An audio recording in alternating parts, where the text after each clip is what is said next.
mau pameran bagusnya itu kayak gini-gini. Ini kan ada satu resiko.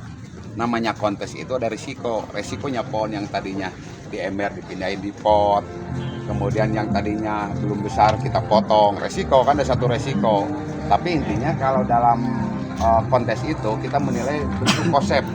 Coba saya ini karena gerak dasarnya bagus. Konsepnya kelihatan nggak? Belum kelihatan kan? Bikin percabangan mana akan dipanjangin, mahkotanya mana. Ini udah kemarin saya beli toleransi karena ininya basicnya bagus. Ini mesti jauh kan? Segede gini, ini minimal segede gini nih terusannya. Kalau mau kontes bagusnya nih, udah kita batasin segini Pak. Walaupun itu belum besar. Kenapa? Bahwa tahu yang punya itu tingginya nanti pohon akan segini. Kan ada pohon yang lebih tinggi lagi. Si juri belum bisa ngebaca. Ini kayak gini. Juri belum tahu Pak. Walaupun kalau secara pribadi, secara teknis tahu. Oh nanti saya potong dulu segini. Itu kan jadi berhayal. Tapi juri melihat kenyataan hari ini waktu ikut kontes. Ini kayak gini coba. Itu masih panjangnya segimana nggak tahu. Ini panjang nanti segimana nggak tahu. Ya. Jadi kalau nanti mau pameran di prospek itu potong-potongin aja mana. Dibatasin yang kecil tetap dikawatin. Secara konsep bentuk dari pohon ini nanti kelihatan. Ya, kalau gini kan masih bingung saya juga. Hanya ini gerak dasarnya, tunjang dengan gerak dasar. Bagus kalau ini gerak dasarnya. Ya. Tapi kalau cabang perlu di press. Oh iya, ini harus dimundurin. Kalau saya udah cukup dimundurin pakai gini, potongin. Nggak perlu dipotong apa ini. Oh ini semuanya udah cukup kalau saya mah. Udah bagus. Udah bagus. Ini beratnya mau ke kanan apa ke kiri. Nah cabang yang dominan sebetulnya kelihatan gede ini ya. Iya. Boleh nggak saya panjangin yang lebih berat ke sini? Boleh. Yang itu nanti pendek-pendekin. Jadi jangan sini panjang dibikin simetris kurang indah. Dalam bonsai itu dibikin asimetris. Jadi kelihatan pohon geraknya kemana, ke kanan apa ke kiri tergantung yang panjangnya. Pandangan gitu kelihatan. Ya, ini PR-nya ini besarin dulu. Ya, nanti udah jadi dipotong segini. Punya Mas sendiri kan? Punya siapa? Punya.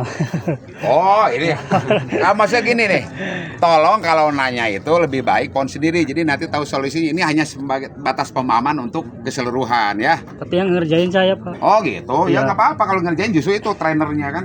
Yang gini-gini kalau menurut saya ini kan sebagai aksen nih, nggak perlu terlalu besar, pendekin aja tahapan. Nanti pecah lagi, pecah dua, gitu kan? Kayak gini-gini udah bisa dipendekin loh. Jadi kalau Bapak tadi kata Bapak kan kalau ini lebih besar misalnya Ya. ini kecil. Ini kan cabang pertama. ya. Cabang pertama misalkan pendek, tapi cabang kedua jadi panjang. Nah, cabang pertama itu tidak harus selalu besar. Saya seringnya di YouTube ya. Ini kan cabang pertama. Cabang pertama tidak harus selalu besar, tapi yang harus besar itu cabang utama. Kalau ini besar dihitung cabang pertama sekaligus utama. Ini mau dibesarin nih. Cabang pertama sekaligus cabang utama. Berarti cabang ini, cabang keduanya ini. Nyusul yang lain.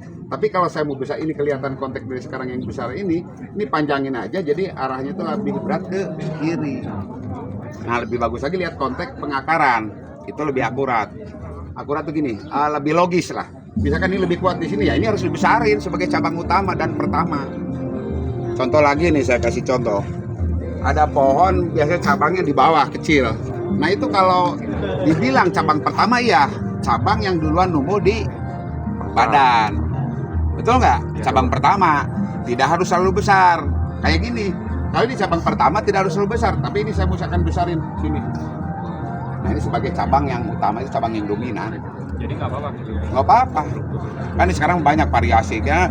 Karena kalau kita perhitungan cabang kanan kiri, cabang pertama harus besar, kedua terus berurutan, nanti karyanya sama semua. Coba, semua pemahamannya kayak gitu. Oh, cabang pertama harus besar, cabang kedua di atas cabang pertama. Nanti foto kanan, kiri, belakang, semua sama. Jadi sekarang itu kayak misalkan saya mau pakai di sini kecil nih, boleh nggak? Kecil aja. Ini kan bisa cabang pertama, tapi nggak bukan hitungan. Itu kan tetap ini. Ini cabang yang pertama numbuh dari permukaan tanah. Ini sebagai aksen biasanya untuk memberikan kesan lebih natural lah gitu. Ini bagus nih pohon, ya. Kalau saya mungkin agak sedikit geser di sini mukanya. Nih. Mana nih Mang trainernya nih? Iya. Nih. Kalau ini ngehalangin kalau muka dari sini. Nggak apa-apa. Jangan terlalu dibuka sampai polos ke atas. Jangan terlalu vulgar juga. Ini kan udah ke atas enak, baru ke depan. Jangan sampai gini nih, dari sini lurus ini. Kalau dulu kan ada nusuk mata katanya. Ya kalau nusuk mata kena mata sakit. Iya. Ada istilahnya itu kenapa? Kalau di sini terlalu rimbun nantinya itu ada tujuannya. Kalau di sini terlalu rimbun berarti ke belakang pasti tertutup. Yang nggak boleh nusuk mata itu gitu. Kalau terlalu rimbun dia akan menghalangi pandangan kedalaman. Dimensinya ya. Bagus ini. Terusin nih tinggal detil. Iya. Ya. Kasih Pak. Nanti ketemu lagi udah potong-potong. Kalau bisa bertahan sampai jadi ini bisa bagus. Ada masa depan lah. Kenapa? Dia bikin tahapannya bagus. Nih. Ya, potong sini, potong terus. Nah diharapkan tuh gini. Kenapa saya selalu kalau dalam membuat bonsai itu pakai tahapan? Ada tujuannya.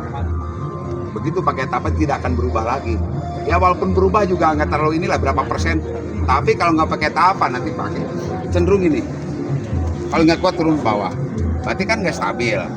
Sedangkan pameran yang namanya tingkat utama sudah tidak boleh ada kawat. Boleh ada kawat, tapi juri memberikan nilai maksimal B.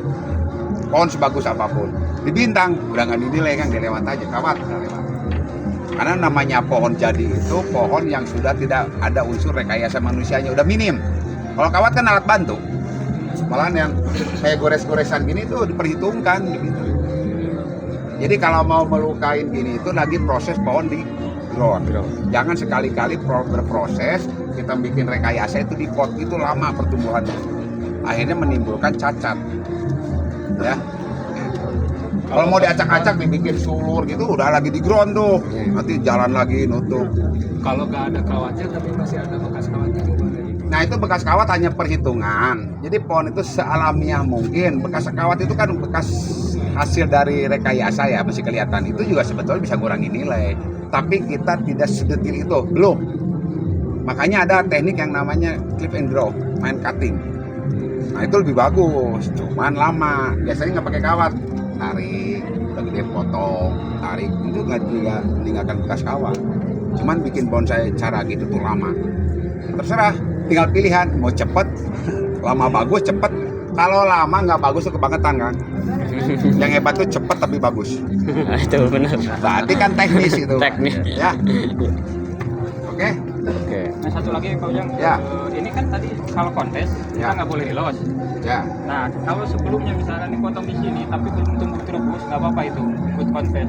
Nah, seperti ini kan ini udah Ya. terus kalau di sini misalkan dipotong. Gak apa-apa, bandingan gitu. Cuman biasanya kalau persaingan di sebelum besar, biasanya pohon-pohon yang udah ada konsep, udah ada ranting, udah terbentuk lah ujung-ujungnya itu. Kalau kayak gini nih, ini udah jelas. Oh, nanti lebarnya tuh kurang lebih segitu gitu. Malahan kalau mau kontes itu, saya mau lebar segini dulu dipotong nih. Batasannya tuh ini. Jadi nggak apa-apa nggak terubus dulu Gak juga. apa-apa. Tapi kalau nanti kan pasti dimodif lagi setelah di rumah. Jadi si juri itu tahu, oh ini tahu tujuan yang membentuk. Juri itu kan hanya mengapresiasi bisa baca nggak sih juri itu terhadap si seniman itu, kan itu sebetulnya.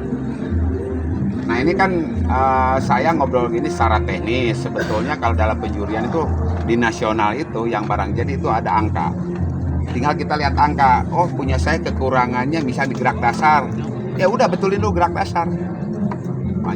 Dan dalam penjurian itu misalkan gini Pak. Ini bikin cabang bagus semua, bentuknya itu bagus, tapi gerak dasarnya kurang.